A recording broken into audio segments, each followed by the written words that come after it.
안녕하세요. 저는 올해 63세가 된 김성호라고 합니다. 캘리포니아에서 30년 넘게 살다가 작년에 애리조나로 이사 온 한인입니다. 오늘 제가 이렇게 사연을 보내는 이유는 많은 분들이 소셜 시큐리티 언제 받을지 고민하시는데 제가 62세에 조기 수령한 경험을 나누고 싶어서입니다. 작년 5월 제 62번째 생일이 지나고 한 달 뒤에 소셜 시큐리티를 신청했습니다. 첫 번째 연금이 계좌에 들어왔을 때의 기분을 아직도 생생하게 기억합니다. 기대했던 것보다 적은 금액이었지만 그래도 확실한 월 수입이 생겼다는 안도감이 컸어요. 제가 받고 있는 금액은 월 1,847달러입니다. 처음 온라인으로 예상 금액을 확인했을 때는 67세 기준으로 2,639달러였는데 62세에 받으니까 약 30%가 깎여서 이 정도가 되었습니다. 많은 분들이 궁금해 하실 텐데 실제로 이 돈으로 어떻게 사는지 솔직하게 말씀드리겠습니다. 저는 1961년에 한국에서 태어났습니다. 1989년에 28세의 나이로 미국에 왔으니까 벌써 35년이 되었네요. 처음엔 유학생으로 왔다가 졸업 후 취업비자를 받아 일하기 시작했고 1995년에 영주권을 받았습니다. 시민권은 2001년에 취득했어요. 첫 직장은 로스앤젤레스 근처의 작은 엔지니어링 회사였습니다. 전자공학을 전공한 저에게는 꽤 좋은 기회였어요.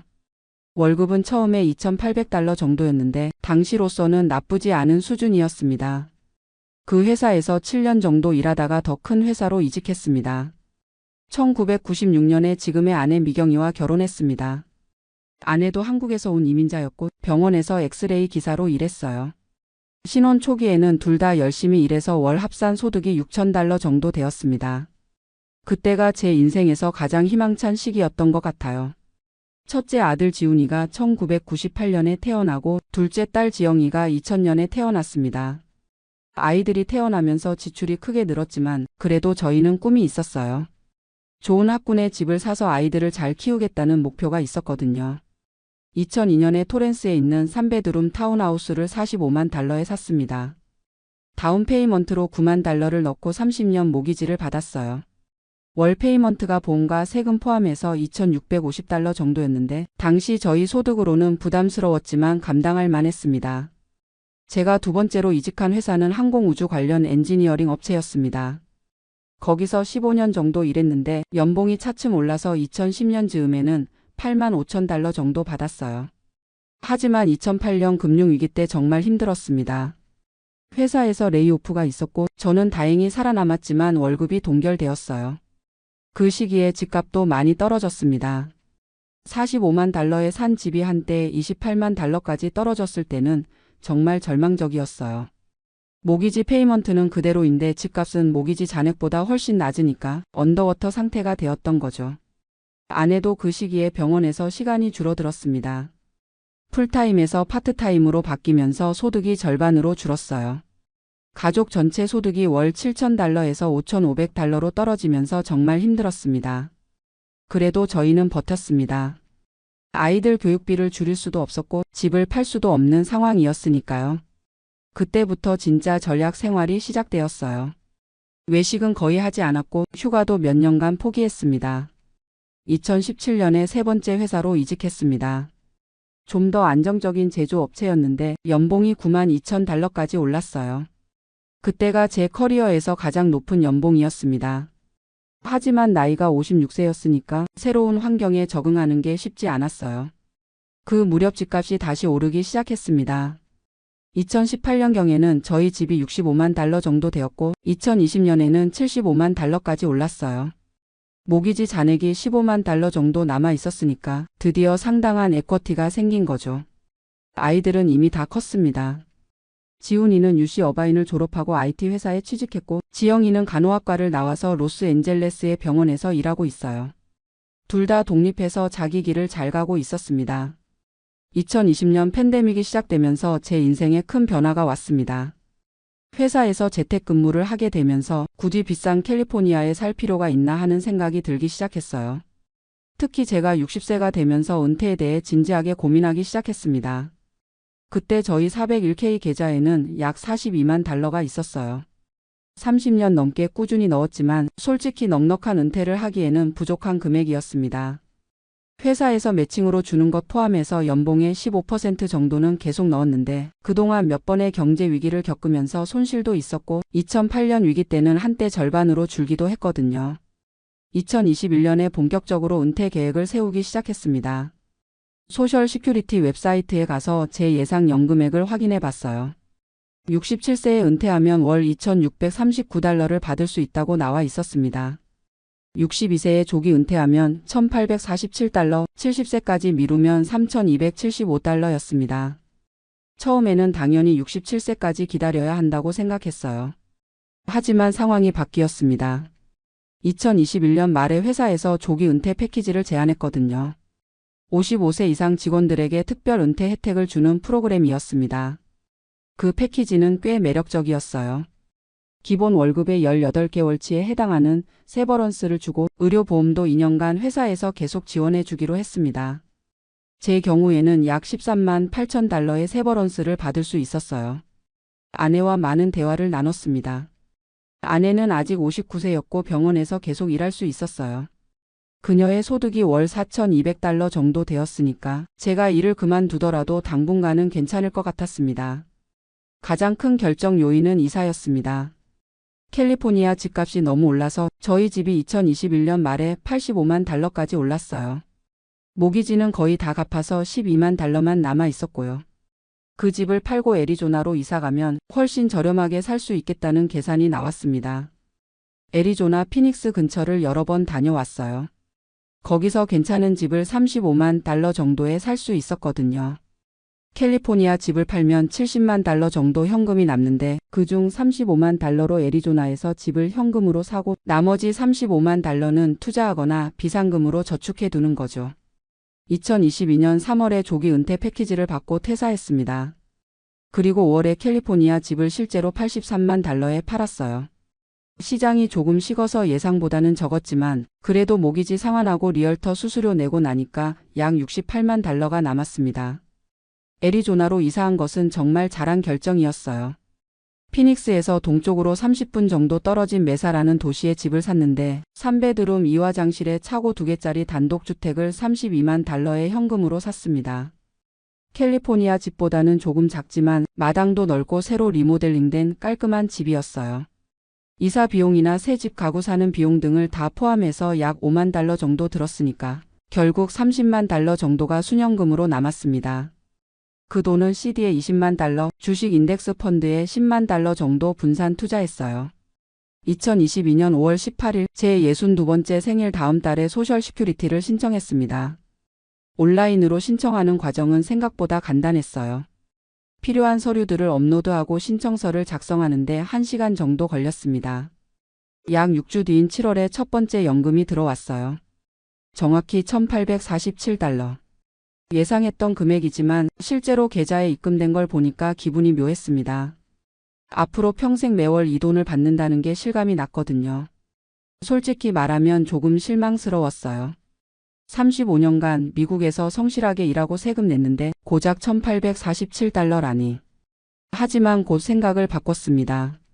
어차피 확정된 수입이고 나중에 인플레이션 조정도 받으니까 나쁘지 않다고요. 현재 저희 가게 상황을 말씀드리면 제 소셜 시큐리티 1,847달러에 아내 병원 수입 4,200달러 그리고 401K에서 매월 1,500달러씩 인출하고 있습니다. CD와 주식 투자에서 나오는 이자나 배당금이 월 800달러 정도 되고요. 총 월 수입이 8,347달러 정도입니다. 애리조나로 이사 온 후 생활비가 많이 줄었어요. 우선 모기지가 없으니까 주거비가 프로퍼티 텍스와 보험료, 유틸리티 비용만 월 800달러 정도입니다.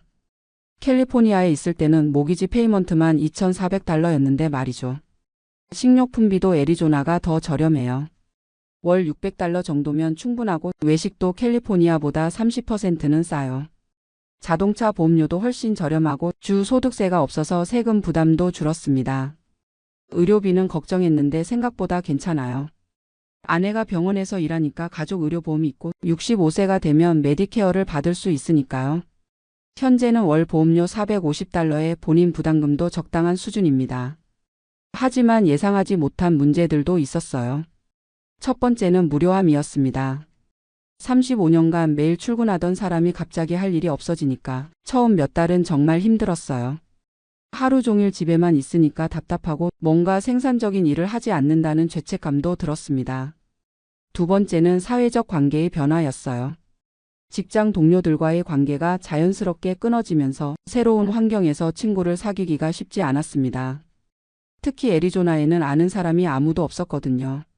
세 번째는 장기적인 재정 불안감이었습니다. 현재는 401k에서 매월 $1,500씩 인출하고 있는데 이 속도로 가면 77세 정도에 바닥날 것 같아요.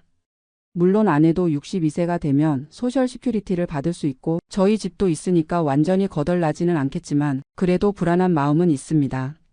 하지만 좋은 점들이 더 많아요. 우선 스트레스가 확실히 줄었습니다. 직장에서 받던 압박이나 정치적인 문제들에서 완전히 해방되었거든요. 매일 아침 일어나서 오늘 뭘 할까 계획을 세우는 자유로움이 좋아요. 새로운 취미도 생겼습니다. 골프를 배우기 시작했는데 애리조나는 골프 치기 정말 좋은 곳이에요. 퍼블릭 코스 피가 캘리포니아의 절반 수준이고 날씨도 1년 내내 좋으니까 언제든지 칠 수 있어요. 정원 가꾸기도 새로 시작했습니다. 캘리포니아에서는 마당이 작아서 할 수 없었는데 여기서는 마당이 넓어서 토마토도 키우고 허브도 기르고 있어요. 직접 기른 채소로 요리해서 먹는 맛이 정말 좋아요. 아내와의 관계도 더 좋아졌어요. 제가 집에 있으니까 집안일도 분담하게 되고 함께 보내는 시간이 늘어나면서 대화도 많아졌습니다. 주말에는 같이 하이킹을 가거나 새로운 곳을 탐험하기도 해요. 지역 한인 커뮤니티에도 참여하기 시작했습니다. 피닉스에 생각보다 한인들이 많이 살고 있어요. 한인의 행사에도 참여하고 비슷한 나이대의 은퇴한 분들과 친분을 쌓고 있습니다. 제가 62세에 소셜 시큐리티를 조기 수령한 걸 후회하는지 물어보신다면 지금까지는 후회하지 않는다고 답하겠어요. 물론 67세까지 기다렸다면 월 $792를 더 받을 수 있었겠지만 그 5년이라는 시간이 더 소중하다고 생각해요. 특히 건강한 60대 초반의 시간을 놓치고 싶지 않았어요. 이 나이에 여행도 가고 새로운 취미도 배우고 인생을 즐길 수 있는 시간이 얼마나 소중한지 알거든요. 돈은 줄어들지만 그 대신 얻는 자유와 여유가 그보다 가치 있다고 생각합니다. 다만 조기 은퇴를 고려하시는 분들께 몇 가지 조언을 드리고 싶어요. 첫째, 충분한 저축이 반드시 필요합니다. 소셜 시큐리티만으로는 편안한 생활이 어려워요. 401k나 개인 저축이 최소 $40만 는 있어야 안심할 수 있을 것 같습니다. 둘째, 주거비를 줄이는 것이 정말 중요해요. 저희처럼 모기지를 다 갚거나 더 저렴한 지역으로 이사하는 것을 고려해 보세요. 월 주거비가 $1,000 이하로 내려가면 부담이 확실히 줄어듭니다. 셋째, 의료보험을 꼼꼼히 확인하세요. 65세 전까지는 개인적으로 보험을 유지해야 하는데 이 비용이 만만치 않아요. 배우자가 직장에 다녀서 가족보험이 있다면 정말 다행이고요. 넷째, 새로운 루틴과 목표를 만들어야 해요. 갑자기 할 일이 없어지면 우울해질 수 있거든요. 취미든 봉사활동이든 무언가 의미 있는 활동을 찾아보세요. 다섯째, 경제적 여유가 있다면 재정 플래너와 상담해 보세요. 세금 최적화나 투자 전략 같은 것들을 전문가와 논의하면 도움이 됩니다. 저도 작년에 한번 상담받았는데 유용했어요. 제가 받는 소셜 시큐리티 $1,847, 이 금액이 많다고 할 수는 없어요. 하지만 확실한 수입이라는 게 정말 큰 의미가 있습니다. 매월 첫 번째 수요일에 계좌에 입금되는 걸 확인할 때마다 미국이라는 나라에 감사한 마음이 들어요. 35년간 성실하게 일하고 세금 낸 대가로 이제 평생 이 돈을 받을 수 있다는 게 정말 고마워요. 물론 더 많았으면 좋겠지만 기본적인 생활비는 충분히 커버할 수 있는 수준이에요. 요즘은 매일 아침 6시에 일어나서 커피 한 잔 마시며 신문을 읽어요. 그 다음에는 30분 정도 동네를 산책하고 오전에는 정원 일이나 집안 정리를 합니다. 오후에는 골프를 치러 가거나 친구들과 만나고 저녁에는 아내와 함께 요리해서 먹어요. 이런 일상이 단조로워 보일 수도 있지만 저에게는 정말 소중한 시간들이에요. 직장 다닐 때는 항상 쫓기듯 살았는데 이제는 제 속도대로 살 수 있거든요. 물론 가끔은 돈에 대한 걱정이 들기도 해요. 인플레이션이 계속 오르고 있고 의료비도 나이가 들수록 더 들 텐데 과연 이 돈으로 충분할까 하는 생각이 들거든요. 하지만 그런 걱정을 너무 많이 하지 않으려고 노력해요. 어차피 미래는 아무도 모르는 거니까 현재를 충실하게 사는 게 더 중요하다고 생각해요. 건강하게 살면서 아내와 함께 행복한 시간을 보내는 것, 그게 제 목표예요. 아이들도 가끔 찾아와요. 아들 지훈이는 세너제이에서 일하는데 3개월에 한 번 정도 애리조나로 놀러 와요. 딸 지영이는 작년에 결혼했는데 신혼여행으로 저희 집에 와서 일주일 머물다 갔어요. 아이들이 올 때마다 정말 행복해요. 캘리포니아에 있을 때는 서로 바빠서 자주 못 봤는데 이제는 제가 시간이 있으니까 여유롭게 대화할 수 있거든요. 같이 골프도 치고 맛있는 음식도 해서 먹이고 그런 시간들이 정말 소중해요. 내년에는 아내도 62세가 되니까 소셜 시큐리티를 신청할 예정이에요. 아내는 병원에서 25년 정도 일했으니까 월 $1,400 정도 받을 수 있을 것 같아요. 그러면 저희 둘이 합쳐서 $3,200 정도 되니까 경제적으로 좀 더 여유로워질 거예요. 아내는 아직 일을 계속하고 싶어 해요. 건강하기도 하고 일하는 걸 좋아하거든요. 65세까지는 계속 일할 계획이래요. 그래도 소셜 시큐리티가 나오면 부담이 줄어들 테니까 좀 더 편한 마음으로 일할 수 있을 것 같아요. 지금 돌이켜보면 62세에 조기 은퇴한 건 제 인생에서 가장 잘한 결정 중 하나였던 것 같아요. 물론 돈은 조금 적게 받지만 그 대신 얻은 자유와 평안함이 훨씬 더 소중해요. 요즘 제가 가장 좋아하는 시간은 일요일 아침이에요. 교회에 다녀온 후 아내와 함께 브런치를 만들어 먹으면서 이번 주에 뭘 할지 계획을 세우는 시간이거든요. 박물관에 갈 수도 있고 새로운 레스토랑을 시도해 볼 수도 있고 친구들과 골프를 칠 수도 있어요. 선택의 자유가 있다는 게 이렇게 행복한 줄 몰랐어요. 최근에는 지역 대학의 시니어 프로그램에 등록했어요. 역사와 문학 강의를 듣고 있는데 학생 시절로 돌아간 것 같아서 재미있어요. 함께 수강하는 다른 시니어분들과 친해지기도 했고 새로운 지식을 배우는 즐거움도 느끼고 있습니다. 봉사활동도 시작했어요. 지역 푸드뱅크에서 주 2회 봉사하고 있는데 제가 가진 시간을 의미 있게 쓸 수 있어서 보람 있어요. 거기서 만난 다른 자원봉사자들과도 좋은 관계를 맺고 있고 도움이 필요한 분들을 직접 돕는 기쁨도 큰 것 같아요. 가끔 직장 동료들을 만나면 부러워해요. 어떻게 그렇게 일찍 은퇴할 수 있었느냐고 물어보거든요. 저는 항상 같은 대답을 해요. 계획을 세우고 절약하면서 살았고 무엇보다 용기를 냈다고요. 많은 분들이 은퇴를 두려워하는 것 같아요. 수입이 줄어드는 것에 대한 불안감도 있고 할 일이 없어질까봐 걱정하시기도 하고요.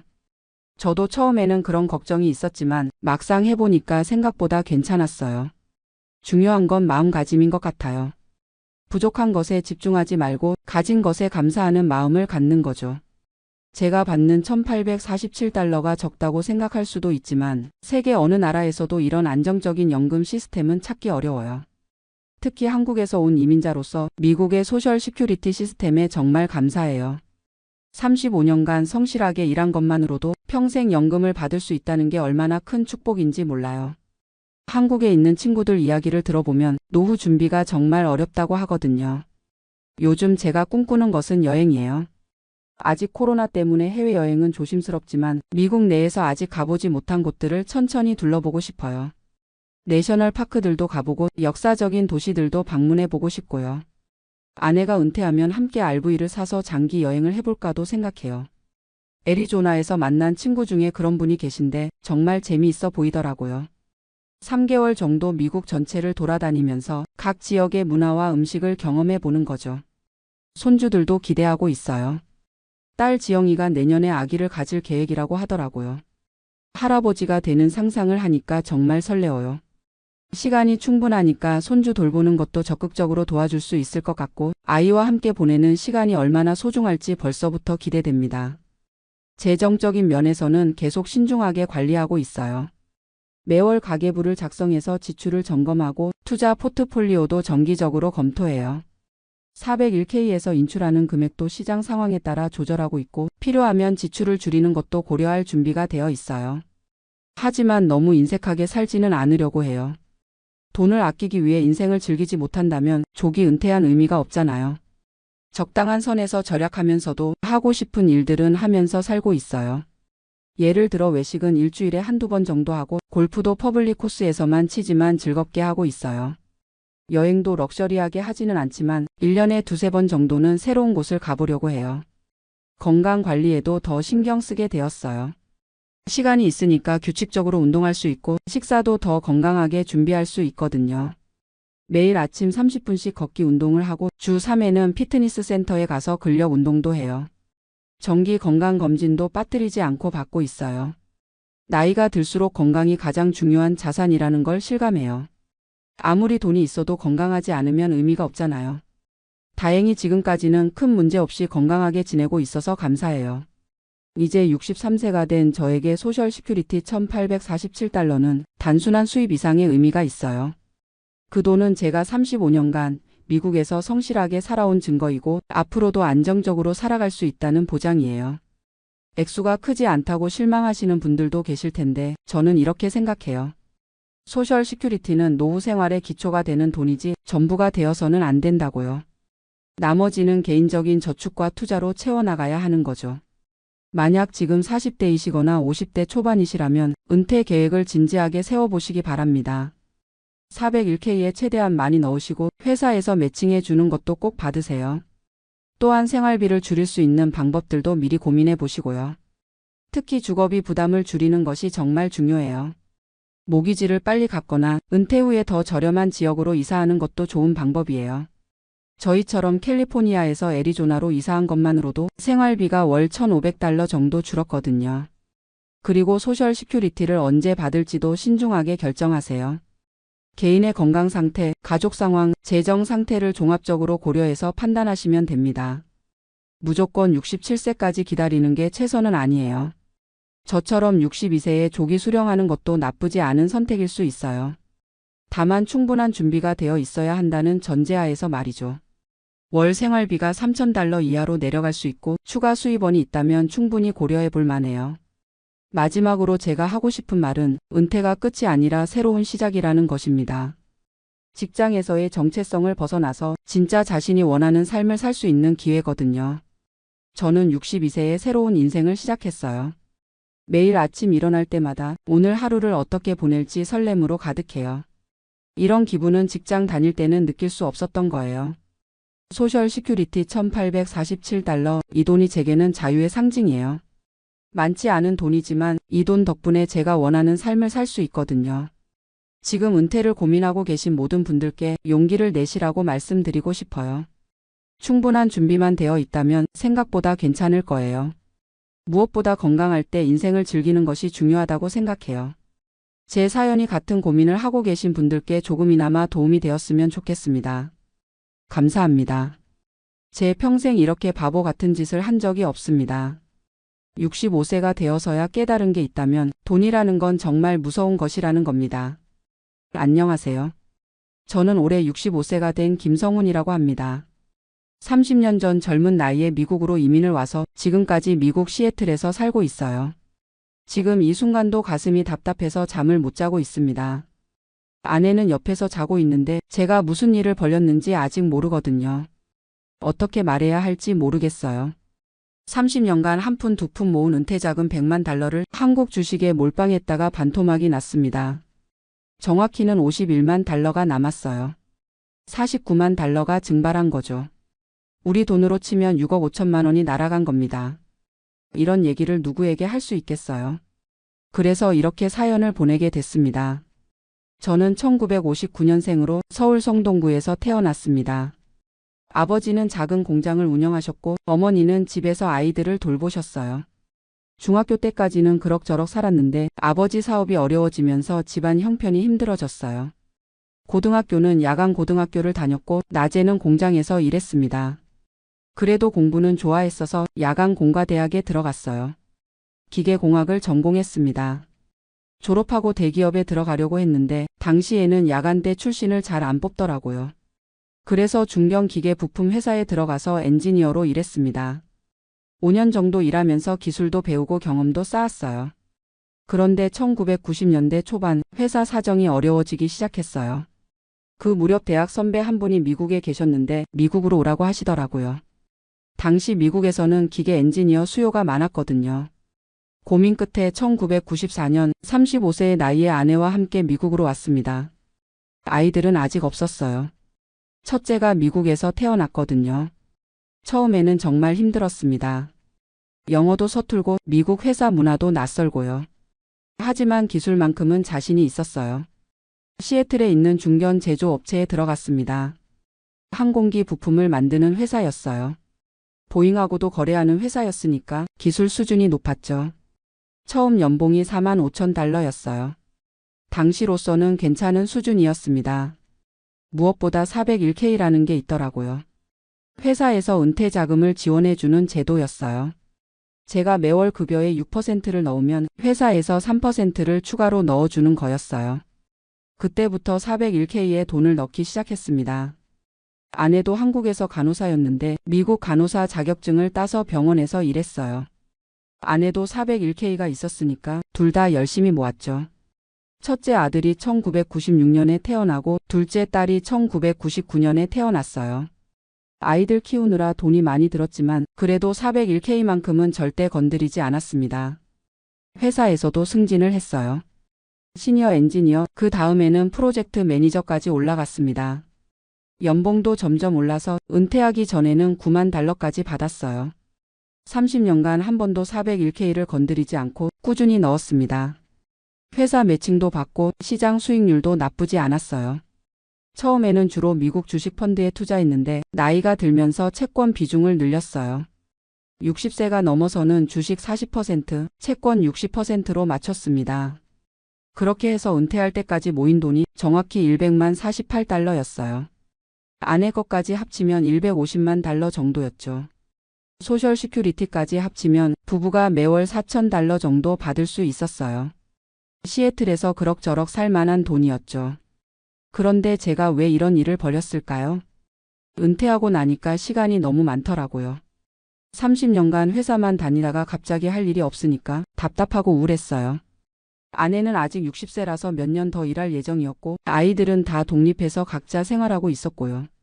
저 혼자 집에서 뭘 하고 지내야 할지 모르겠더라고요. 그래서 투자 공부를 시작했어요. 은퇴하면 할 일도 없고 401K 돈도 어떻게 굴려야 할지 고민이었거든요. 유튜브도 보고 온라인 강의도 들었어요. 한국 사람들이 하는 투자 방송도 많이 봤습니다. 그러다가 한국 주식에 관심을 갖게 됐어요. 2021년 말 즈음이었는데 한국 주식이 많이 올랐다는 소식을 들었거든요. 특히 전기차 관련 주식들이 엄청나게 올랐다고 하더라고요. LG에너지솔루션, 포스코케미칼, 에코프로 같은 회사들 말이에요. 제가 원래 제조업에서 일했으니까 이런 회사들이 뭘 하는지는 어느 정도 알고 있었어요. 전기차 배터리 만드는 회사들이잖아요. 그때만 해도 전기차 시장이 계속 성장할 거라고 생각했거든요. 테슬라도 잘 나가고 있었고 각 나라에서 전기차 정책을 밀어주고 있었으니까요. 그런데 미국에서 한국 주식을 사려면 복잡하더라고요. 직접 한국 증권회사에 계좌를 만들어야 하고 세금 문제도 복잡하고요. 그래서 처음에는 한국 ETF를 샀어요. EWI라고 하는데 한국 주식 전체에 투자하는 ETF였어요. 401K 돈을 롤오버해서 IRA로 옮겼어요.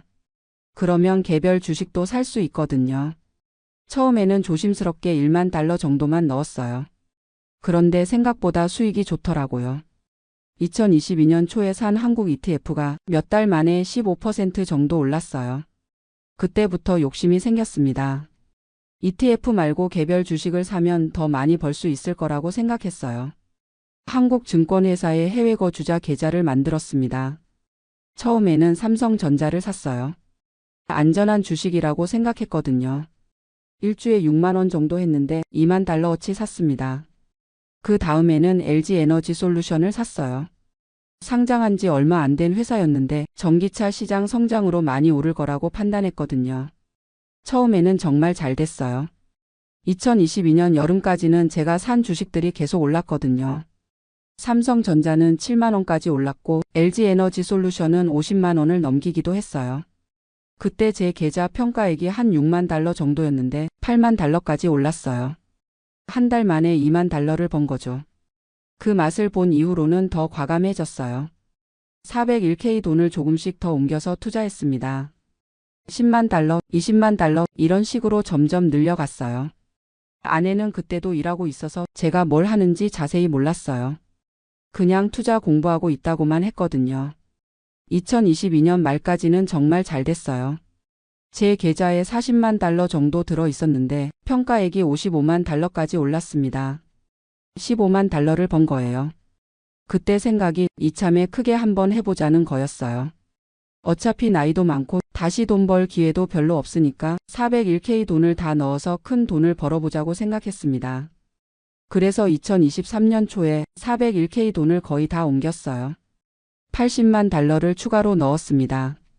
총 120만 달러가 제 한국 주식 계좌에 들어간 거죠. 그때만 해도 자신만만했어요. 한국 경제가 회복되고 전기차 시장도 계속 성장할 거라고 믿었거든요. 특히 중국 시장이 열리면서 한국 배터리 회사들이 큰 돈을 벌 거라고 생각했어요. CATL이라는 중국 배터리 회사와 경쟁하면서 기술력으로 이길 수 있을 거라고 봤습니다. 그런데 2023년 봄부터 분위기가 이상해지기 시작했어요. 중국 경제가 생각보다 안 좋다는 소식이 들리고 전기차 시장 성장세도 둔화된다는 얘기가 나왔어요. 처음에는 일시적인 조정이라고 생각했어요. 주식시장은 원래 올랐다 내렸다 하는 거니까 조금 기다리면 다시 오를 거라고 믿었습니다. 그런데 계속 떨어지더라고요. 삼성전자가 6만 원대로 떨어지고 LG에너지솔루션은 40만 원대까지 내려갔어요. 그래도 팔지 않고 버텼습니다. 일단 투자한 돈이니까 손절하기가 아까웠거든요. 그리고 한국 주식을 공부하면서 정말 좋은 회사들이 많다는 걸 알았어요. 삼성전자나 SK하이닉스 같은 반도체 회사들, 현대차나 기아 같은 자동차 회사들 다 세계적인 경쟁력을 갖고 있는 회사들이잖아요. 특히 반도체 분야에서는 한국이 세계 1, 2위를 다투고 있으니까 장기적으로는 분명히 오를 거라고 생각했어요. 그래서 더 샀습니다. 물타기를 한 거죠. 주가가 떨어질 때마다 조금씩 더 샀어요. SK하이닉스도 샀고 현대차도 샀고 포스코홀딩스도 샀어요. 한국의 대표 기업들이니까 안전할 거라고 생각했거든요. 2023년 여름까지는 그럭저럭 버텼어요. 계좌 평가액이 90만 달러 정도였으니까 30만 달러 정도 손해를 본 상태였죠. 그런데 2023년 8월부터 정말 끔찍한 일이 벌어졌어요. 코스피가 2600에서 2200까지 떨어진 거예요. 제가 산 주식들도 모두 다 같이 떨어졌습니다. 삼성전자는 5만 원대까지 떨어지고 LG에너지솔루션은 30만 원 밑으로 내려갔어요. SK하이닉스도 반토막이 났고요. 그때부터 정말 잠을 못 잤어요. 매일 아침에 일어나서 주식 시세를 확인하는데 계속 떨어지기만 하는 거예요. 한국 시간이 미국 시간과 반대니까 밤새 우리나라 주식 시장이 열리잖아요. 그래서 밤에 잠을 못 자고 계속 핸드폰으로 주가를 확인했어요. 아내가 이상하게 생각하기 시작했어요. 밤에 잠을 못 자고 낮에는 피곤해서 계속 누워있고 밥도 제대로 안 먹고요. 그래도 아직 정확한 얘기는 하지 못했어요. 401k 돈을 다 넣었다는 걸 말하면 아내가 얼마나 놀랄지 뻔했거든요. 2023년 10월에는 정말 최악이었어요. 코스피가 2200 밑으로 떨어지면서 제 계좌도 70만 달러까지 내려갔어요. 50만 달러 손해를 본 거죠. 그때 정말 팔까 생각했어요. 더 떨어지기 전에 손절을 하는 게 맞는 것 같았거든요. 하지만 이미 너무 많이 떨어진 상태에서 팔기가 너무 아까웠어요. 그리고 한국 정부에서 공매도를 금지한다는 뉴스가 나왔어요. 그러면 주가가 좀 오를 거라고 생각했습니다. 실제로 며칠간은 주가가 올랐어요. 하지만 그것도 잠깐이었어요. 2024년 들어서도 계속 떨어졌거든요. 특히 올해 3월에는 정말 심했어요. 북한 리스크도 있었고 중국 경제 문제도 계속되고 미국에서 금리를 높게 유지한다는 소식까지 나오면서 외국인들이 한국 주식을 계속 팔았어요. 제가 가장 많이 산 LG에너지솔루션은 한때 25만 원까지 떨어졌어요. 50만 원에 샀던 주식이 반토막이 난 거죠. 삼성전자도 4만 원대까지 내려갔고 SK하이닉스는 더 심했어요. 15만 원에 샀던 주식이 8만 원까지 떨어졌거든요.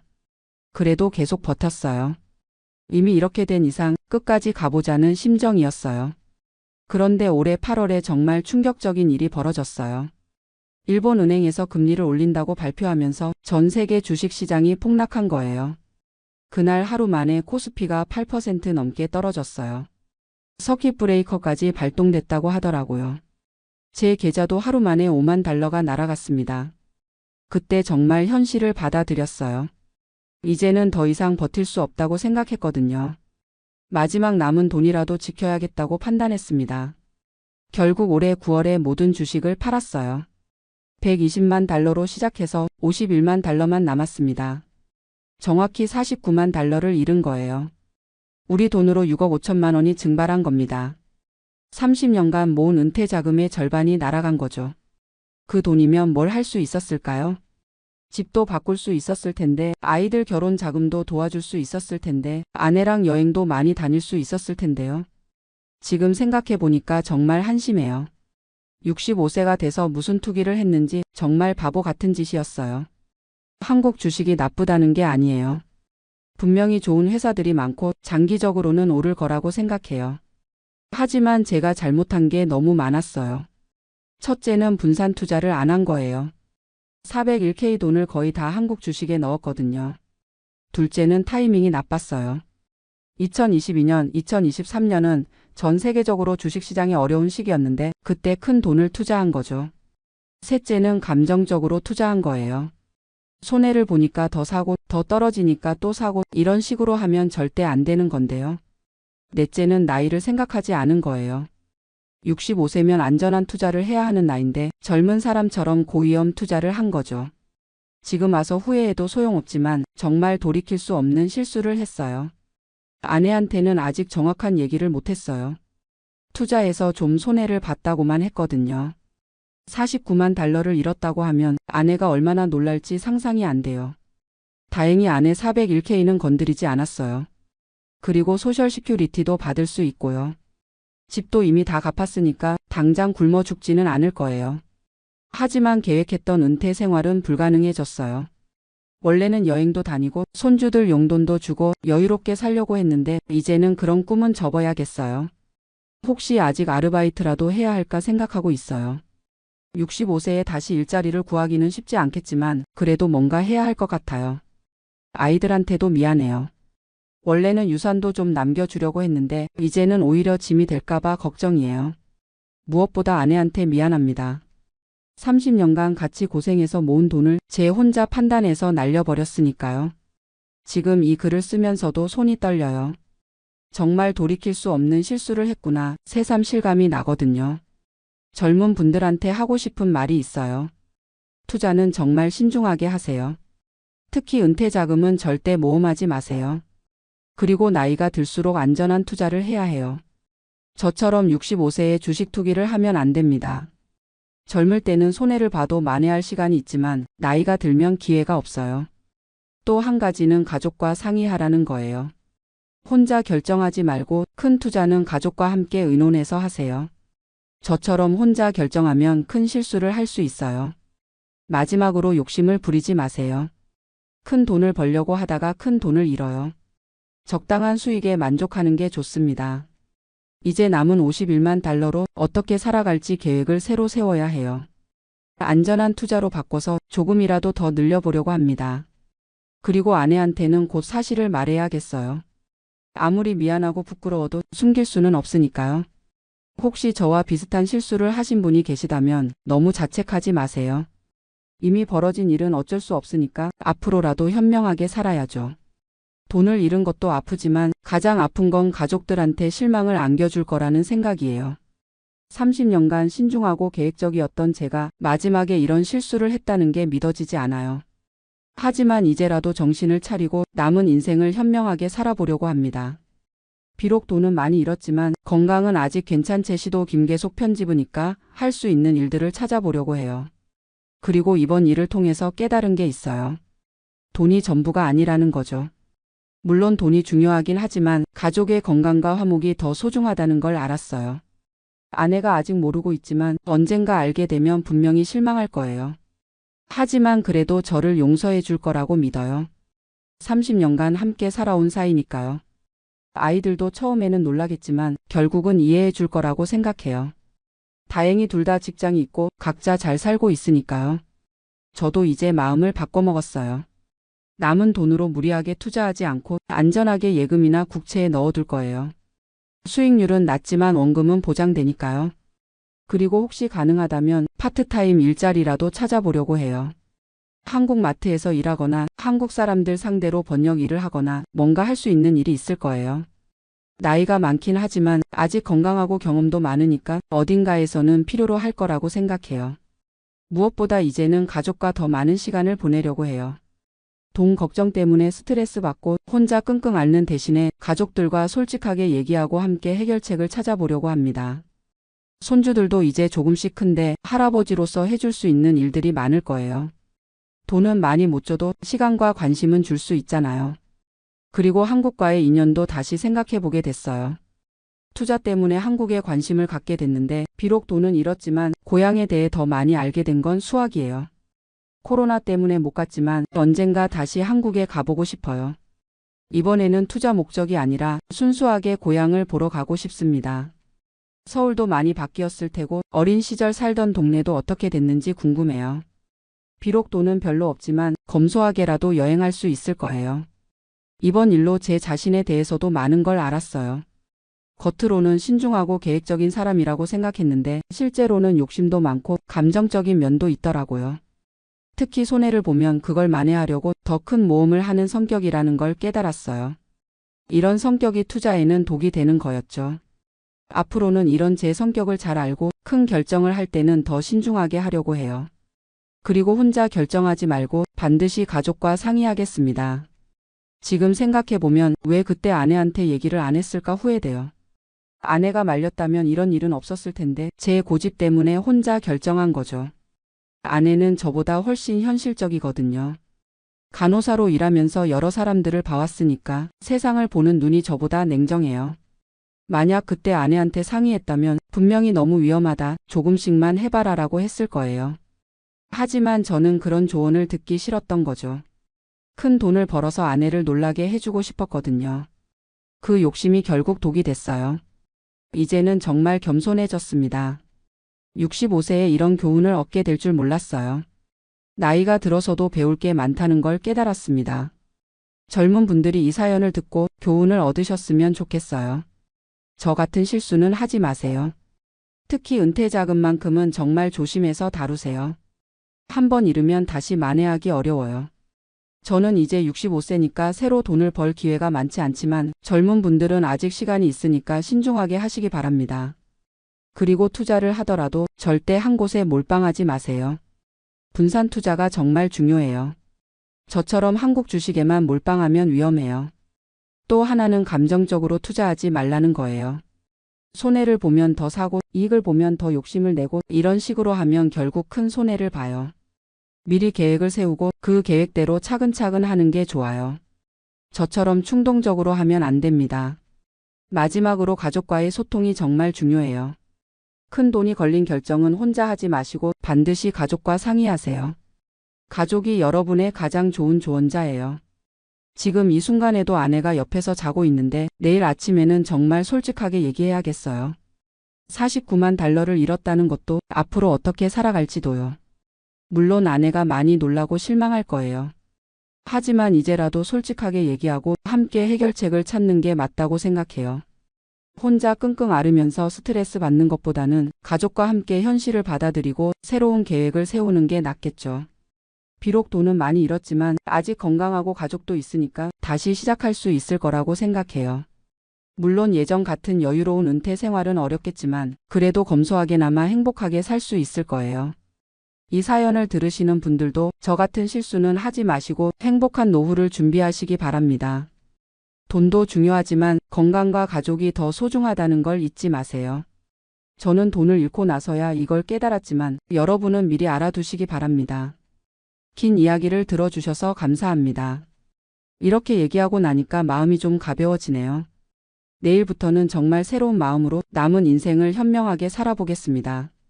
안녕하세요. 저는 올해 76살이 된 한국계 미국인입니다. 지금 텍사스의 작은 아파트에 앉아서 이 이야기를 들려드리는데요. 1년 전만 해도 제가 이런 곳에서 살게 될 거라고는 꿈에도 생각지 못했어요. 50년 넘게 살던 샌프란시스코를 떠나 이곳까지 오게 된 건 정말 절박했기 때문이에요. 월 1200달러라는 작은 연금으로 샌프란시스코에서 더 이상 버틸 수가 없었거든요. 처음엔 자존심도 상하고 두렵기도 했지만 지금 돌이켜보니 제 인생에서 가장 용기 있는 결정이었던 것 같아요. 오늘은 저처럼 은퇴 후 경제적 어려움을 겪고 계신 분들, 그리고 아직 젊어서 노후 준비를 하고 계신 분들께 제 경험을 나누고 싶어서 이렇게 이야기를 시작합니다. 1970년대 초 저는 25살의 새댁이었어요. 신혼 1년 차였던 남편과 저는 당시 한국의 어려운 경제 상황을 벗어나 더 나은 미래를 찾아 미국으로 이민을 결심했습니다. 아메리칸 드림이라는 말이 정말 현실처럼 느껴지던 시절이었죠. 남편은 고등학교만 졸업했지만 손재주가 좋았고 저 역시 바느질을 조금 할 줄 알았어요. 우리는 미국에 가면 열심히 일해서 돈을 벌고 아이들을 키워서 좋은 교육을 시키고 나중에는 편안한 노후를 보낼 수 있을 거라고 믿었습니다. 가진 것이라고는 몇백 달러의 현금과 무한한 희망뿐이었지만 그때는 젊음이 있었고 서로를 믿는 마음이 있었어요. 샌프란시스코라는 도시 이름도 제대로 발음하지 못했지만 그곳에서 우리의 새로운 인생이 시작될 거라고 생각했습니다. 미국에 도착한 첫 몇 년은 정말 힘들었어요. 영어를 거의 못했으니까 의사소통부터 막막했죠. 병원에 가도 은행에 가도 심지어 장을 보러 가도 모든 게 어려웠어요.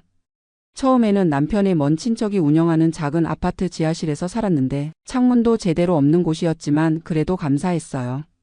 남편은 건설 현장에서 막일을 시작했고 저는 차이나타운 근처의 의류 공장에서 미싱일을 했습니다.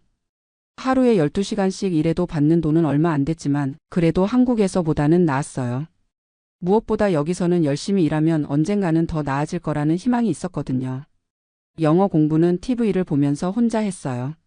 미국 드라마나 뉴스를 보면서 따라 말하고 모르는 단어는 사전을 찾아가며 노트에 적었습니다. 몇 년이 지나면서 우리는 샌프란시스코의 리치몬드 지역에 정착하게 됐어요. 그곳은 한인들이 많이 사는 동네였거든요. 처음으로 한국 사람들과 이웃이 되니까 얼마나 반갑던지요.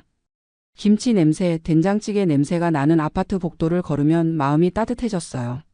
한인교회도 다니기 시작했고 거기서 만난 언니들한테 이것저것 많이 배웠습니다. 어느 병원이 좋은지, 어느 은행이 한국 사람들한테 친절한지, 아이들 학교는 어떻게 보내야 하는지 같은 실용적인 정보들이요. 남편은 점점 영어가 늘면서 건설회사에서 팀장급으로 승진했고 저도 의류공장에서 한인마트로 직장을 옮겼어요. 한인마트에서 일하니까 고객들과 한국말로 대화할 수 있어서 훨씬 편했죠. 그렇게 우리는 천천히 하지만 확실하게 미국 사회에 뿌리를 내리고 있었어요. 1980년대와 90년대는 저희에게 황금기 같은 시절이었어요. 남편 수입이 늘어나면서 좀 더 큰 아파트로 이사도 하고 첫째 아들, 둘째 딸을 낳아서 키웠습니다. 저는 한인마트에서 매니저로 일하면서 그럭저럭 괜찮은 수입을 얻었고 남편은 건설회사에서 15년 넘게 성실하게 일했어요. 아이들은 공립학교에 보냈지만 방과 후에는 한국 학교에도 보내서 한국어와 한국 문화를 잊지 않게 했죠. 주말에는 가족끼리 골든게이트 공원에 가서 피크닉도 하고 여름 휴가 때는 요세미티나 레이크 타호 같은 곳으로 캠핑도 갔어요. 그때는 정말 행복했어요. 비록 부자는 아니었지만 우리 가족만의 소소한 행복이 있었거든요. 하지만 그 시절에 저희가 놓친 게 하나 있었어요. 바로 노후 준비였습니다. 당장 아이들 키우고 생활하기에도 빠듯했고 미래는 막연하게 어떻게든 되겠지 생각했어요. 90년대 후반부터 2000년대 초까지는 정말 안정된 시기였어요. 아이들도 어느 정도 크고 저희 부부도 각자 직장에서 베테랑이 되어서 수입이 안정적이었거든요. 그런데 이상하게도 그때가 가장 안일했던 것 같아요. 아이들 교육비에 돈이 많이 들어가긴 했지만 그래도 매달 생활비는 충분히 나왔고 조금씩 저축도 할 수 있었어요. 하지만 그 저축이라는 것도 아이들 대학 등록금을 위한 거였지 우리 노후를 위한 건 아니었죠.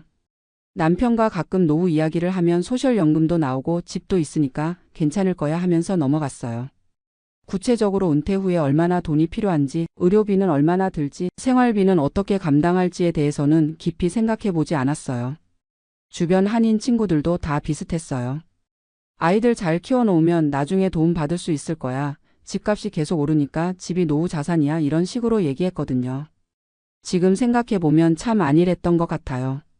2005년 남편이 정년을 2년 앞두고 있을 때였어요. 우리는 은퇴 후 계획에 대해서 진지하게 이야기를 나누기 시작했어요. 남편의 소셜연금과 제 소셜연금을 합치면 월 2,500달러 정도 나올 것 같았고 집은 이미 모기지를 다 갚아서 월세나 집세 부담은 없었어요. 이 정도면 충분히 살 수 있을 거야 라고 생각했죠. 은퇴하면 남편과 함께 여행도 다니고 손주들도 봐주고 교회 봉사활동도 더 열심히 하고 그렇게 평온한 노후를 보낼 계획이었어요. 남편은 그동안 고생 많이 했으니까 이제는 좀 쉬면서 살자고 했고 저도 맞아 우리도 이제 우리 시간을 가져야지라고 맞장구를 쳤어요. 한국에도 한 번씩 다녀오고 아이들이 결혼하면 손주들 키우는 재미로 살고 그런 평범하고 조용한 노후를 꿈꿨습니다. 하지만 인생이 계획대로 되지 않는다는 걸 저희는 곧 알게 됐어요. 2007년 여름 남편이 갑자기 쓰러졌어요. 심근경색이었습니다. 병원에 실려가서 응급수술을 받았지만 너무 늦었어요. 의사 선생님이 최선을 다했지만 내사 상태라고 말씀하시던 그 순간을 저는 평생 잊을 수 없어요. 남편과 함께 계획했던 모든 것들이 한순간에 사라져 버렸어요. 장례를 치르고 나니까 혼자 남겨진 현실이 너무 막막했어요. 33년 동안 함께했던 사람이 없으니까 모든 게 다 어색했죠. 혼자 밥을 먹는 것도, 혼자 TV를 보는 것도, 심지어 혼자 잠자리에 드는 것도 익숙하지 않았어요. 게다가 갑자기 경제적인 것들을 다 혼자 처리해야 했어요. 은행 일, 보험 일, 세금 일. 그동안 남편이 다 해주던 것들을 혼자서 배워가며 해야 했죠. 친구들과 교회 사람들이 많이 도와주셨지만 결국 제 인생은 제가 책임져야 하는 거였어요. 남편이 세상을 떠나고 1년 후인 2008년 저는 62살에 은퇴를 했어요. 원래는 65살까지 일할 생각이었는데 남편 없이 혼자 일하는 게 너무 힘들어서 조기 은퇴를 선택했어요. 소셜연금은 $1200가 나왔어요. 남편 것은 받을 수 없었거든요. 제가 먼저 신청해버려서요. 만약 남편 연금의 50%를 받았다면 더 많이 받을 수 있었을 텐데 그때는 잘 몰랐어요. $1200로 샌프란시스코에서 생활하는 건 처음부터 빠듯했어요. 집은 있으니까 월세는 안 내지만 재산세, 관리비, 공과금만 해도 월 $500는 나갔거든요. 나머지 $700로 식비, 의료비, 교통비, 기타 생활비를 감당해야 했어요. 처음에는 그래도 어떻게든 되겠지 했는데 생각보다 훨씬 어려웠어요. 특히 의료비가 만만치 않았어요. 메디케어가 있긴 하지만 본인 부담금도 있고 처방약값도 만만치 않았거든요. 2010년대 들어서면서 샌프란시스코 물가가 정말 심각하게 오르기 시작했어요. 실리콘밸리 붐 때문에 젊고 돈 많은 사람들이 몰려들면서 모든 게 비싸졌어요. 제가 장을 보러 다니던 세이프웨이에서 우유 한 갤런이 $5가 넘었어요. 예전에는 $3도 안 했는데 말이에요. 외식은 꿈도 못 꿨어요. 중국집에서 짜장면 하나가 $15, 한국 식당에서 김치찌개가 $20였거든요. 가스비도 갤런당 $4를 넘어서 차 운전하기도 부담스러웠어요. 그나마 집이 있어서 망정이지 만약 렌트를 내야 했다면 정말 어떻게 했을지 모르겠어요. 주변에 렌트로 사는 한인 어르신들 이야기를 들어보니까 원룸도 월 $2500는 기본이었거든요. 제 연금으로는 집세만 내고 나면 남는 게 없는 상황이었죠. 그때부터 진짜 심각하게 전략을 시작했어요. 생활비를 줄이기 위해 별의별 방법을 다 써봤어요. 외식은 완전히 끊었고 집에서 밥만 해 먹었어요. 한인마트에서 세일할 때만 장을 받고 유통기한 임박 상품들만 골라서 샀어요. 전기료를 아끼려고 여름에도 에어컨을 거의 안 틀고 겨울에도 히터를 최소한으로만 틀었어요. 친구들과 만나는 것도 줄였어요. 커피숍에서 만나면 돈이 들고 식당에서 만나면 더 돈이 들었거든요. 대신 집에서 만나거나 공원에서 산책하면서 이야기하는 식으로 바꿨어요. 옷은 구질이나 세이브웨이션 아미 같은 중고 매장에서만 샀고 미용실도 한인타운에서 가장 싼 곳으로 갔어요. 그렇게 절약하고 절약해도 매달 적자였어요. 은행에 조금씩 모아둔 돈을 조금씩 빼서 쓰고 있었는데 그것도 언젠가는 바닥날 거라는 생각에 불안했어요. 2018년 가을 정말 큰 충격을 받은 일이 있었어요. 집주인한테서 편지가 온 거예요. 재산세가 많이 올라서 HOA 비용을 월 $250에서 $400로 올리겠다는 내용이었어요. 한 달에 $150씩 더 내야 한다는 얘기였죠. 그게 얼마나 큰 돈인지 아세요? 제 월 연금 $1200에서 $150가 더 나간다는 건 정말 치명적이었어요. 그날 밤에 잠을 한숨도 못 잤어요. 계산기를 놓고 이리저리 계산해봐도 답이 안 나왔어요. 월 지출이 $1100 정도였는데 $1250가 되는 거잖아요. 연금으로는 완전히 모자라는 상황이 된 거죠. 은행에 있는 돈도 이런 식으로 쓰면 2년을 못 버틸 것 같았어요. 그때 처음으로 진짜 절박함을 느꼈어요. 이대로 가다가는 정말 큰일 나겠구나 하는 생각이 들었죠. 아침에 일어나서 거울을 보는데 제 얼굴이 너무 초췌해 보였어요. 스트레스 때문에 살도 많이 빠지고 잠도 제대로 못 자고 있었거든요. 주변 친구들한테 하소연을 했더니 여러 가지 조언을 해주더라고요. 룸메이트를 구해봐, 정부 보조 받을 수 있는 시니어 하우징 알아봐, 아들, 딸한테 도움 요청해봐 이런 식으로요. 하나씩 알아봤는데 다 쉽지 않았어요. 룸메이트는 제 나이에 낯선 사람과 함께 사는 게 쉽지 않을 것 같았고 시니어 하우징은 대기자가 너무 많아서 언제 들어갈 수 있을지 모르는 상황이었어요. 가장 힘들었던 건 아이들한테 도움을 요청하는 것에 대한 마음이었어요.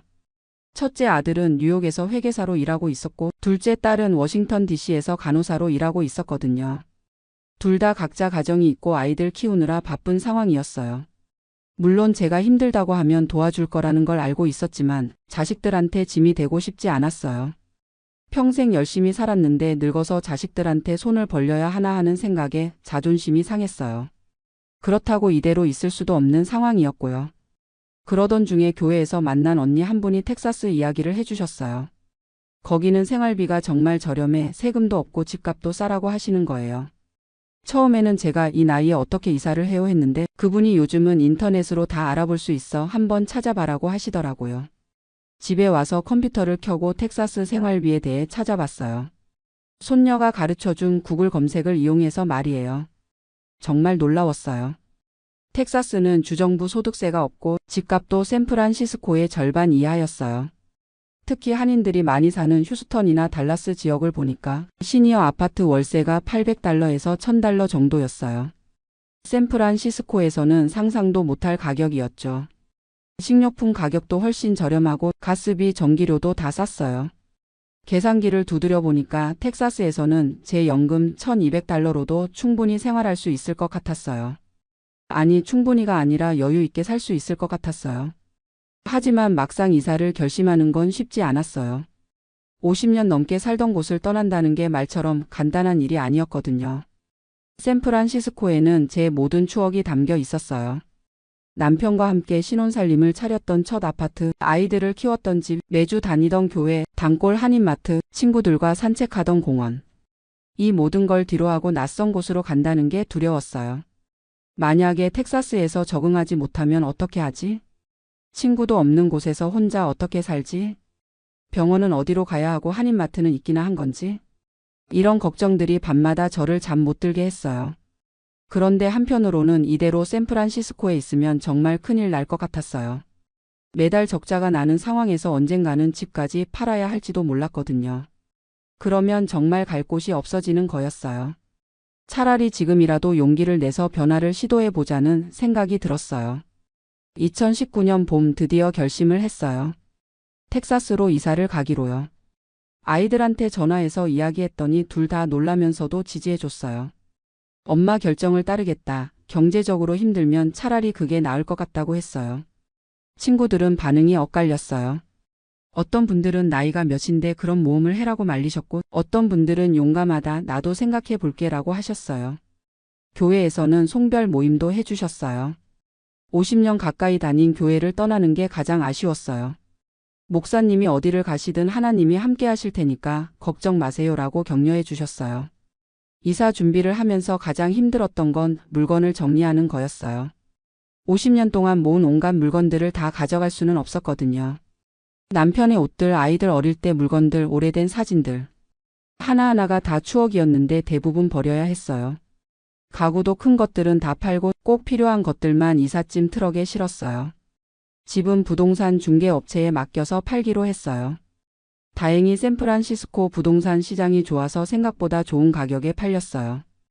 2019년 9월 드디어 텍사스행 비행기에 몸을 맡겼어요. 샌프란시스코 공항에서 마지막으로 금문교를 바라보면서 눈물이 났어요. 정말 이게 마지막 일까? 하는 생각이 들었거든요. 하지만 새로운 시작이야 할 수 있어라고 스스로를 다독였어요. 텍사스 달라스에 도착했을 때의 첫 인상은 정말 다르구나였어요. 일단 공항부터가 엄청나게 크고 하늘이 샌프란시스코보다 훨씬 넓어 보였어요. 날씨도 완전 달랐어요. 9월인데도 덥고 습했거든요. 샌프란시스코는 9월이면 선선한데 말이에요. 미리 구해놓은 임시 숙소에서 며칠 지내면서 본격적으로 집을 구하기 시작했어요. 인터넷으로 봤을 때와 실제로 보는 것은 또 달랐어요. 하지만 놀라운 건 정말 가격이 저렴하다는 거였어요. 샌프란시스코에서 월 $2,500짜리 원룸 수준의 아파트를 여기서는 $800에 구할 수 있었어요. 게다가 주차장도 무료고 수영장이며 피트니스 센터 같은 시설들도 다 무료로 이용할 수 있었어요. 처음 몇 주는 정말 혼란스러웠어요.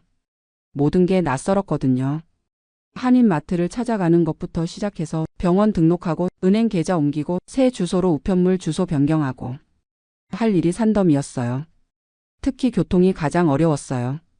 샌프란시스코에서는 대중교통이 잘 되어 있어서 차 없이도 어느 정도 생활할 수 있었는데 텍사스는 차 없으면 아무것도 할 수 없는 곳이었어요. 다행히 운전은 할 줄 알았지만 길이 워낙 복잡하고 넓어서 처음에는 길을 잃어버리기 일쑤였어요. GPS를 보면서 운전하는 법도 새로 배워야 했고요. 하지만 시간이 지나면서 점점 적응하기 시작했어요. 이웃들이 생각보다 친절했거든요. 같은 아파트에 사는 할아버지 한 분이 한국전쟁 참전 용사셨는데 코리아 굿 하면서 엄지손가락을 보여주시더라고요. 그분이 근처 마트가 어디에 있는지 어느 병원이 좋은지 알려주셨어요. 한인교회도 찾아갔어요. 달라스에는 한인교회가 여러 개 있었는데 그 중에서 집에서 가까운 곳으로 정했어요. 목사님과 교인들이 따뜻하게 맞아주셔서 금방 적응할 수 있었어요. 새로 이사 온 저를 위해 환영회도 열어주시고 필요한 것들을 챙겨주시고 정말 고마웠어요. 가장 놀라운 건 생활비였어요. 계산해 봤던 것보다도 더 저렴했어요. 월세 $850에 전기료, 가스료 합쳐서 $100, 식비는 $300면 충분했어요. 샌프란시스코에서는 식비만 $500는 들었는데 말이에요. 특히 한인마트 물가가 정말 저렴했어요.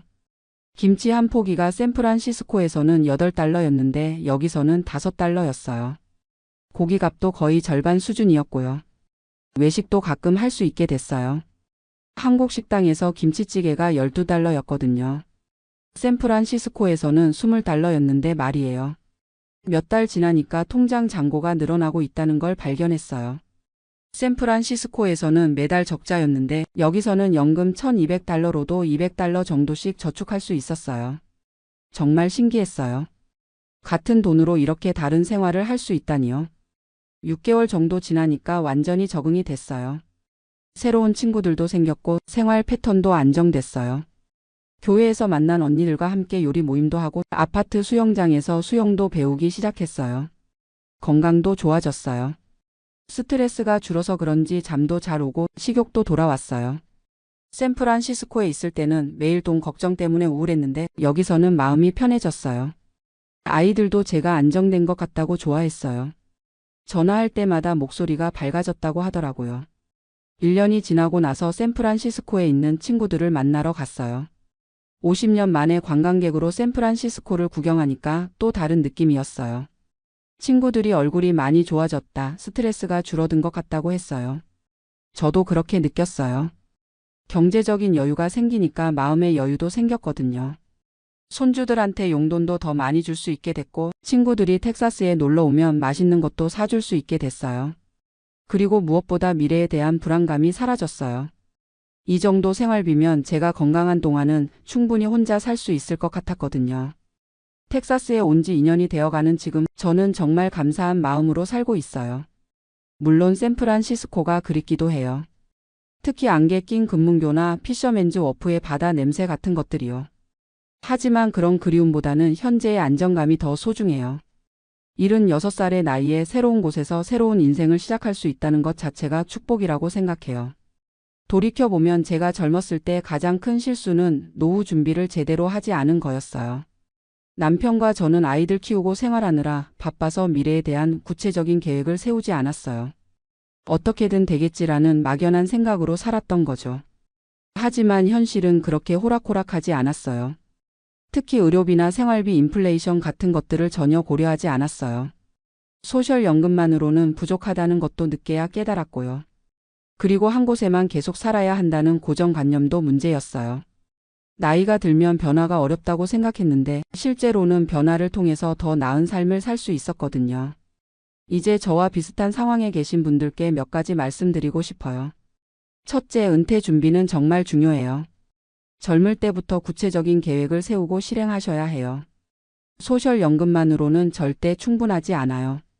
추가적인 저축이나 투자가 필요해요. 둘째, 생활비가 저렴한 지역으로의 이주를 고려해 보세요. 저처럼 꼭 비싼 도시에서 살 필요는 없어요. 같은 돈으로 훨씬 나은 생활을 할 수 있는 곳들이 많아요. 셋째, 나이를 핑계로 변화를 두려워하지 마세요. 물론 쉽지 않지만 불가능하지도 않아요. 저도 76살에 새로운 곳에서 새로운 인생을 시작했거든요. 넷째, 자존심 때문에 혼자 끙끙 앓지 마세요. 가족이나 친구들한테 도움을 요청하는 것도 때로는 필요해요.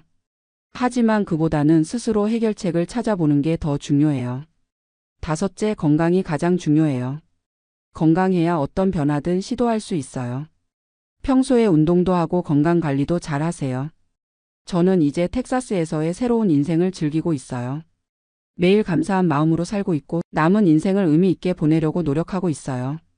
여러분도 어떤 어려움에 처하시더라도 포기하지 마시고 용기를 내어 새로운 길을 찾아보세요. 인생은 마지막까지 변화할 수 있고 더 나아질 수 있어요. 제 이야기가 비슷한 고민을 하고 계신 분들께 조금이라도 도움이 됐으면 좋겠어요. 감사합니다. 안녕하세요. 저는 올해 75살 된 이성우라고 합니다. 지금 호주 골드코스트에서 혼자 살고 있어요. 어젯밤에 한국에 있는 조카한테서 전화가 왔는데요. 큰형이 돌아가셨다는 소식이었어요. 전화를 받는 순간 정말 머리가 하얘지더라고요. 15년 동안 연락을 끊고 지낸 형이었지만 그래도 제 친형인데 이렇게 영영 못 볼 줄은 몰랐어요. 우리 삼형제는 어릴 때 정말 사이가 좋았어요. 1949년에 제가 태어났으니까 큰형은 저보다 4살 많고 작은 형은 2살 위였거든요. 경기도 파주 작은 농촌 마을에서 자랐는데 그때는 가난했지만 삼형제가 정말 의좋게 지냈어요. 아버지는 일제강 전기부터 농사를 지으셨고 어머니는 집안일 하시면서 저희를 키우셨어요. 우리 집에는 논 3,000평하고 밭 2,000평 정도 있었는데 그 시절치고는 꽤 괜찮은 편이었어요. 아버지가 정말 부지런하셔서 새벽부터 밤늦게까지 일하셨거든요. 큰형은 장남이라서 집안일 도우미 역할을 많이 했고 작은 형은 공부를 제일 잘했어요. 저는 셋째라서 비교적 자유로웠죠. 삼형제가 농번기 때는 같이 논밭을 도우고 겨울에는 함께 연날리기 하고 썰매 타고 그랬어요.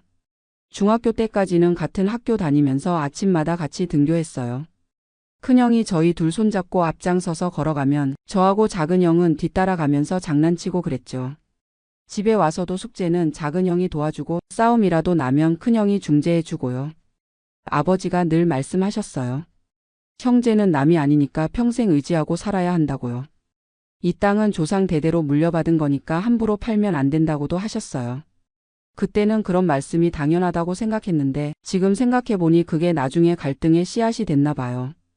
고등학교는 각자 다른 곳으로 진학했어요. 큰형은 농업고등학교로 가서 농사 기술을 배웠고 작은 형은 인문계 고등학교에서 대학 진학을 준비했어요. 저는 상업고등학교에 다니면서 사업에 관심을 가지게 됐죠. 졸업 후에도 계속 같은 마을에서 살았어요. 큰형은 결혼하고 농사를 이어받아 부모님을 모셨고 작은 형은 대학 나와서 면사무소에서 공무원으로 일했어요. 저는 서울로 올라가서 작은 무역업을 시작했죠. 80년대 후반까지는 형제들과 자주 만났어요. 명절 때마다 고향집에 모여서 차례도 지내고 아버지 생신이나 어머니 생신 때도 꼭 함께 했거든요. 그때만 해도 우리가 이렇게 사이가 틀어질 줄은 꿈에도 몰랐어요. 문제는 제가 사업에 실패하면서부터 시작됐어요. 90년대 초반에 중국 무역을 하다가 큰 손해를 봤거든요. 빚이 2억 가까이 생기면서 정말 막막했어요. 그때 형들한테 도움을 요청했는데 큰형은 농사 짓는 처지라 딱히 도와줄 돈이 없었고 작은 형도 공무원 월급으로는 한계가 있었죠. 그래서 결국 해외로 눈을 돌리게 됐어요. 마침 호주에서 사업 이민을 받아주던 시기였거든요. 1994년에 아내하고 같이 호주로 왔는데 정말 맨땅에 헤딩하는 심정이었어요. 49살 나이에 영어도 서툴고 돈도 별로 없는 상태로 말이에요. 한국 떠날 때 부동산 문제가 있었어요. 아버지가 돌아가시고 나서 집과 땅이 삼형제 공동 명의로 되어 있었거든요. 그런데 제가 호주 가면서 급하게 정리할 시간이 없었어요. 형들도 나중에 천천히 정리하자고 했고요. 호주 생활 초기 10년은 정말 힘들었어요. 시드니에서 작은 식당을 운영했는데 새벽 4시에 일어나서 밤 11시까지 일했어요. 언어 장벽도 있고 현지 문화에 적응하는 것도 쉽지 않았죠. 그래도 아내가 옆에서 많이 도와줘서 버틸 수 있었어요. 한국 가족들과는 꾸준히 연락했어요. 한 달에 한 번씩은 전화하고 명절 때마다 안부 인사도 나누고요. 형들도 저희가 호주에서 고생하는 거 알고 계셨죠. 2000년대 들어서 호주 생활이 좀 안정됐어요. 식당을 확장하고 골드코스트로 이주해서 새로 시작했거든요. 여기는 날씨도 좋고 한국 사람들도 많아서 정착하기 좋았어요. 그때쯤 한국 부동산 가격이 많이 올랐다는 소식을 들었죠. 2009년이었나요? 큰형한테서 전화가 왔어요. 부동산을 팔자는 얘기였어요. 집과 땅값이 10억 정도 되니까 3등분해서 나누자는 거였죠. 큰형은 농사를 그만두고 싶어 했고 작은형도 자녀들 교육비 때문에 돈이 필요하다고 했어요. 저는 깜짝 놀랐어요. 아버지 유언도 있었고 부모님 묘소도 그 땅에 있는데 어떻게 팔 수 있냐고 했죠. 조상 대대로 내려온 땅인데 우리 대에서 팔아버리면 안 된다고요. 하지만 형들 입장도 이해가 안 되는 건 아니었어요. 큰형은 농사로는 생활이 어려웠고 작은형은 자녀 둘 대학 보내느라 경제적으로 힘들었거든요. 그래도 저는 절대 안 된다는 입장이었어요. 전화로 몇 번 얘기했지만 결론이 안 나더라고요.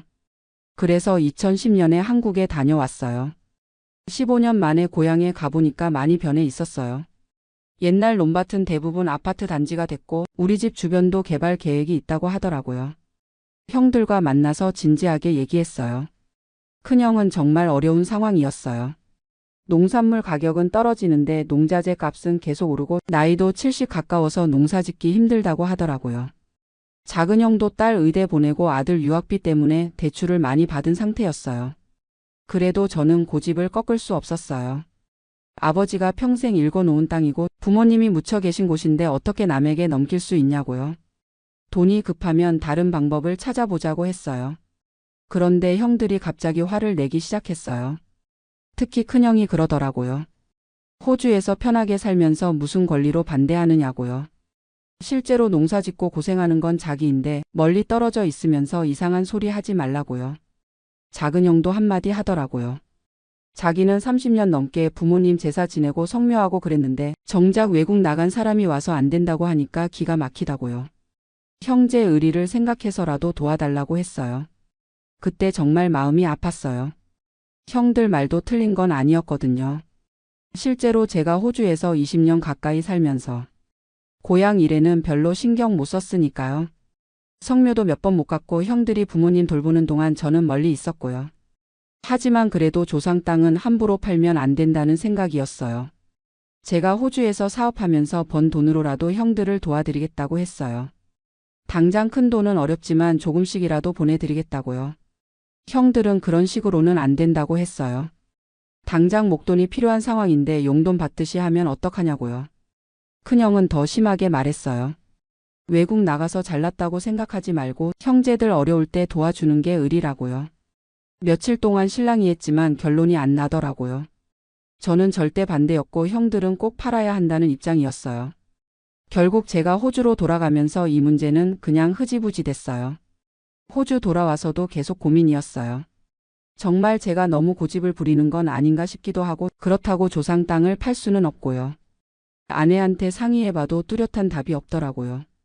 몇 달 후에 다시 형들한테 연락했어요. 조금 더 기다려달라고 제가 호주에서 돈을 더 벌어서 도와드리겠다고요. 하지만 형들은 이미 마음을 굳힌 상태였어요. 큰형이 그러더라고요. 성우 내가 반대하면 어쩔 수 없지만 앞으로는 더 이상 연락하지 말자고요. 형제 사이에 돈 문제로 다투고 싶지 않다면서요. 작은형도 비슷한 반응이었어요. 그때부터 연락이 끊겼어요. 제가 몇 번 전화해봤지만 받지 않더라고요. 명절에 안부 인사드려도 짧게 대답하고 끝이었어요. 처음에는 시간이 지나면 괜찮아질 거라고 생각했는데 점점 더 멀어지더라고요. 2012년에 아내가 갑자기 암 진단을 받았어요. 그때 정말 막막했죠. 혼자 병원 다니면서 간병하느라 정신 없었어요. 그런 상황에서도 형들한테 연락할 수가 없었어요. 이미 사이가 틀어진 상태라서요. 아내는 2년 동안 투병하다가 2014년에 세상을 떠났어요. 장례식 때 형들이 올까 싶어서 연락해봤는데 조카가 대신 왔더라고요. 형들은 바쁘다면서 오지 않았어요. 그때 정말 서러웠어요. 아내 없이 혼자 사는 게 이렇게 외로운 줄 몰랐어요. 자녀도 없어서 정말 혼자였거든요. 주변에 한국 사람들은 있지만 가족은 아니잖아요. 그때부터 형들과 화해하고 싶다는 생각이 더 강해졌어요. 2015년쯤에 용기 내서 큰형한테 편지를 썼어요. 그동안 고집 부린 건 미안하다고 이제라도 형제 사이 회복하자고요. 부동산 문제도 다시 얘기해 보자고 했어요. 하지만 답장이 없더라고요. 몇 달 기다려도 소식이 없어서 전화해 봤는데 큰형이 차갑게 말하더라고요. 이미 지난 일이니까 언급하지 말라고, 각자 살 길 찾아서 살자고요. 그래도 포기할 수 없어서 2016년에 한국에 갔어요. 무작정 고향집으로 찾아갔는데 큰형이 저를 보더니 굉장히 당황하더라고요. 갑자기 와서 뭐 하냐고 할 말 없으니까 그냥 가라고 했어요. 작은형 집에도 갔는데 거기서도 차갑게 나오더라고요. 부인이 문간에서 막으면서 집안 사정 어려우니까 가달라고 했어요. 그때 정말 마음이 아팠어요. 이게 한 배에서 나온 형제 사이구나 싶었죠. 그 이후로는 연락을 아예 안 했어요. 제가 계속 연락한다고 해서 관계가 회복될 것 같지도 않았고 형들도 저를 만나고 싶어 하지 않는 것 같았거든요. 그렇게 세월이 흘러서 15년이 지났네요. 그 사이에 한국 부동산 가격이 많이 변했어요. 제가 반대했던 그 땅도 지금은 예전만큼 값이 안 나간다고 하더라고요. 개발 계획도 취소됐고 오히려 지금 팔면 손해를 볼 수도 있다고 해요. 아이러니하게도 제가 그때 반대한 게 맞았던 셈이죠. 만약 그때 팔았으면 지금쯤 후회했을 거예요. 하지만 그런 걸로 위안을 삼기에는 잃은 게 너무 많아요. 형제 정이라는 게 돈보다 훨씬 소중한 건데 말이에요. 어제 큰형 부고 소식 듣고 하루 종일 울었어요. 15년 동안 못 본 형인데 이제 영영 볼 수 없다는 게 믿어지지 않더라고요. 형도 저를 원망하면서 돌아가셨을 텐데 그게 제일 마음 아파요. 조카가 장례식에 오라고 하더라고요. 처음에는 갈까 말까 고민했어요. 형들이 싫어할 수도 있고 분위기 망칠 수도 있을 것 같아서요. 하지만 그래도 마지막 인사는 드려야겠다 싶었어요. 어제 밤 비행기 타고 한국에 왔어요. 9년 만에 오는 한국이었는데 공항에서부터 마음이 무거웠어요. 과연 형들이 저를 어떻게 볼까 싶어서요. 장례식장에 도착했는데 정말 많은 사람들이 와 있더라고요. 큰형이 농사꾼이었지만 동네에서 인망이 있으셨나 봐요. 면사무소 동료들, 농협 사람들, 이웃 주민들까지요. 작은형을 15년 만에 봤어요. 많이 늙으셨더라고요. 머리도 하얗게 새고 허리도 굽어 계시고요. 저를 보더니 깜짝 놀라시면서 어색해 하시더라고요. 그래도 완전히 외면하지는 않았어요. 조문객들한테 인사하면서 저를 소개해 주시더라고요. 호주에 사는 둘째 동생이라고요. 목소리에 감정이 없었지만 그래도 형제라고 인정해 주시는 것 같았어요. 빈소에서 큰형 영정 보니까 눈물이 쏟아지더라고요. 사진 속 형은 제가 기억하는 모습 그대로였어요. 인자한 표정에 약간 시골 사람다운 순박함이 있는 모습이요. 저를 올리면서 마음속으로 용서해달라고 빌었어요. 그날 밤에 작은형과 둘이 얘기할 기회가 있었어요. 다른 사람들 다 돌아가고 조카들도 잠깐 자리를 비운 사이예요. 처음에는 서로 할 말이 없어서 어색했어요. 작은형이 먼저 입을 여시더라고요. 큰형이 몇 년 전부터 몸이 안 좋으셨다고요. 당뇨도 있고 고혈압도 있어서 병원에 자주 다니셨대요. 그런데 끝까지 약한 모습 보이기 싫어하셔서 혼자 버티셨다고요. 더 놀라운 얘기를 들었어요. 큰형이 생전에 저 얘기를 자주 하셨다는 거예요. 성우가 보고 싶다고, 외국에서 혼자 살면서 얼마나 외로울까 걱정된다고요. 형수도 저한테 연락해 보자고 몇 번 말씀하셨다는데 큰형이 자존심 때문에 못하겠다고 하셨대요. 그 얘기 듣고 정말 가슴이 미어지더라고요. 형도 저를 그리워하고 계셨는데 서로 자존심 때문에 먼저 연락 못한 거였어요. 15년 동안 괜히 시간만 흘려보낸 셈이죠.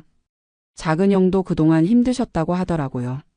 자녀들 다 키우고 나니까 이제 좀 여유가 생겼는데 정작 형제들과는 사이가 멀어져서 허전하다고요. 나이 들수록 가족이 소중하다는 걸 느낀다고 하시면서요. 그러면서 제게 물어보시더라고요. 호주에서 혼자 사는 게 외롭지 않냐고요. 자녀도 없고 친척도 없는데 어떻게 지내냐고요. 정말 솔직하게 대답했어요. 매일 외롭다고, 특히 아내 돌아가고 나서는 더 그렇다고요. 그날 밤 우리는 새벽까지 얘기했어요. 지난 15년 동안 못다 한 얘기들을요. 서로 어떻게 살았는지, 무슨 일들이 있었는지, 그동안 얼마나 보고 싶었는지요. 작은형이 그러시더라고요. 이제라도 형제 사이 회복하자고요. 세월이 얼마 안 남았는데 언제까지 이러고 살 거냐고요. 큰형도 돌아가시기 전에 저랑 화해하고 싶어 하셨을 텐데 그걸 못 이룬 게 한이라고 하시면서요. 장례를 치르면서 많은 걸 깨달았어요. 부동산이 뭐가 그렇게 중요했나 싶더라고요. 조상 땅이라고 해서 지키려고 했지만 정작 조상들이 원했던 건 형제 화목이었을 텐데요. 땅은 언젠가는 없어질 수 있지만 형제 정은 평생 가는 건데 말이에요. 큰형 장례 끝나고 작은형과 부동산 얘기도 했어요. 이제는 저도 마음이 바뀌었어요. 형이 원하시면 팔아도 좋다고요. 어차피 저는 호주에 살 거고 형이 그 돈으로 편하게 지내시는 게 낫겠다고요. 근데 작은형이 의외의 말씀을 하시더라고요. 이제 와서 팔면 뭐 하냐고, 가격도 많이 떨어졌고 급할 것도 없다고요. 대신 그 땅에 있는 부모님 묘소나 잘 관리하자고 하시면서요. 그제서야 깨달았어요. 형들도 처음부터 땅을 팔고 싶었던 건 아니었구나 하고요. 경제적으로 어려워서 어쩔 수 없는 선택이었던 거죠. 제가 좀 더 이해하고 도와드렸으면 이런 일은 없었을 텐데요. 지금은 작은형과 정기적으로 연락해요. 일주일에 한 번씩은 전화하고 한 달에 한 번은 화상통화로 얼굴도 봐요. 형수님도 반가워하시면서 안부 물어보시고요. 올해 추석에는 한국에 갈 예정이에요. 작은형 댁에서 같이 지내면서 차례도 지내고 부모님 성묘도 함께하기로 했어요. 15년 만에 형제가 함께하는 명절이 될 거예요. 호주 생활도 많이 달라졌어요. 전에는 혼자 있으면서 우울했는데 이제는 형과 연락하면서 마음이 훨씬 밝아졌어요. 외로워도 한국에 형이 있다는 생각이 든든해요. 가끔 큰형 생각이 나면 정말 미안해요. 형이 살아계실 때 화해했으면 좋았을 텐데 그러지 못한 게 평생 한으로 남을 것 같아요. 하지만 그래도 작은형과라도 관계를 회복한 게 다행이에요. 요즘 젊은 분들 보면 형제끼리도 개인주의적으로 지내더라고요. 각자 자기 일만 챙기고 가족보다는 자기 행복을 우선시하고요.